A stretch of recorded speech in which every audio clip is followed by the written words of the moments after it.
Today I'm going to speak to everyone about the immune system. Can you tell me something about immune system? Yes. First, we'll break it into different parts. First, we'll start with natural defenses to what happens to your body. Second, we'll be learning about every single thing into different parts. Some parts maybe he mixed it with other parts, but they'll be just like the same one. First, your natural response to intruders.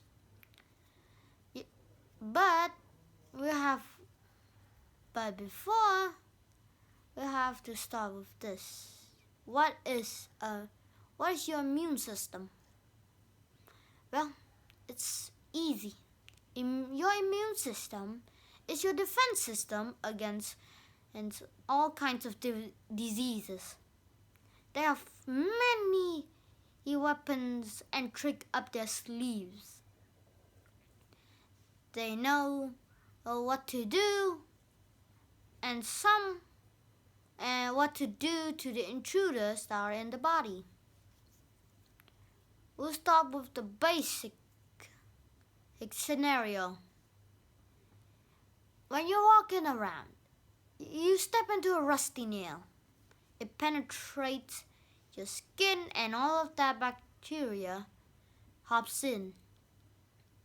And of course, when they know the white blood cells, leukemia, and all different types of blood cells, white blood cells will start rushing to the wound.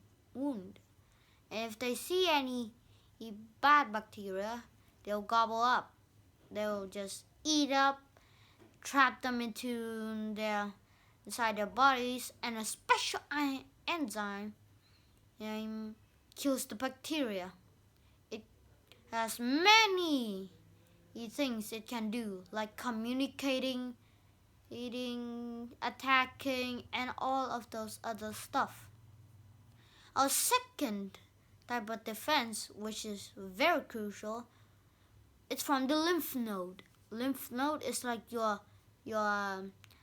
immune system headquarters or shortcut headquarters.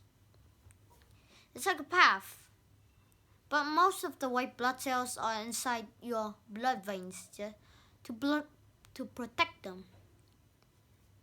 Back to the scenario. Your white blood cells are attacking the intruder, and in comes the most crucial type of white blood cells that you need in the dendritic cells. It's like the mind of the whole immune system. First, they take some intruders alive. They example them and know what type of intruders they'll need to alert. And dendritic cells is very crucial because of one type of special weapon: antibodies, natural from your body. And antibiotics are just antibody. You're just chilling inside a pill or something. Antibody is like a special weapon. It may paralyze the intruder and alerts for the white blood cells to notice and attack. These white blood cells are making using antibody to their advantage once the antibody came to the wound site. They may even attack the bacteria, but mostly they're just gonna paralyze It's alarm the intruder, and the white blood cells is just gonna eat them up. And how does it produce it? B cells. Dendritic cells go to the lymph node within a day. Nearest lymph node within a day. They'll start activating the T helper cells. Some of them go to the battle, some of them stay in to activate other T cells, and a part of it starts rushing to the B cells inside the lymph node. And what does the helper T cells doing in a battle? Why are they rushing to the battle?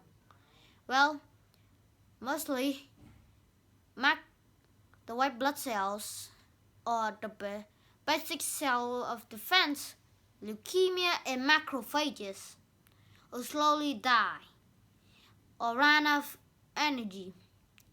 And the helper T cells rush to one site to be able to revive as many white blood cells, macrophages, and leukemia, yes, and white macrophages as a lot of as possible, as soon as possible, to save many white blood cells to continue you and maybe get an advantage. The helper T cells are rushing to the B cells, but it will take about 3 days to reach to them. Once they reach them, they start activating the B cells. And after it's activated, it's immediately on using nutrition just to create a special weapon in the antibody. Antibody comes in different types, can handle different types of intruders, but we'll stick to the basic where they handle bacteria, normal bacteria. But B cells may usually produce too much and they'll slowly die. And the helper T cells are staying there to encourage them to continue making more antibodies. They want to make many antibodies as possible. And there are few symptoms that happen during the battle, and those types are used to help themselves.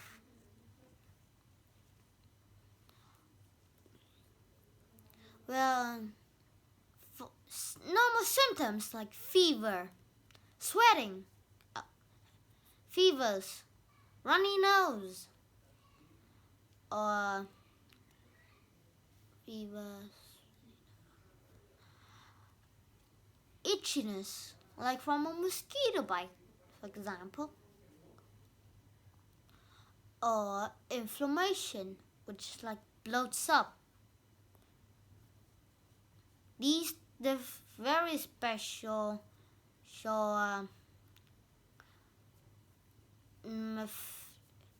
these special things help them to gain an advantage in the battle.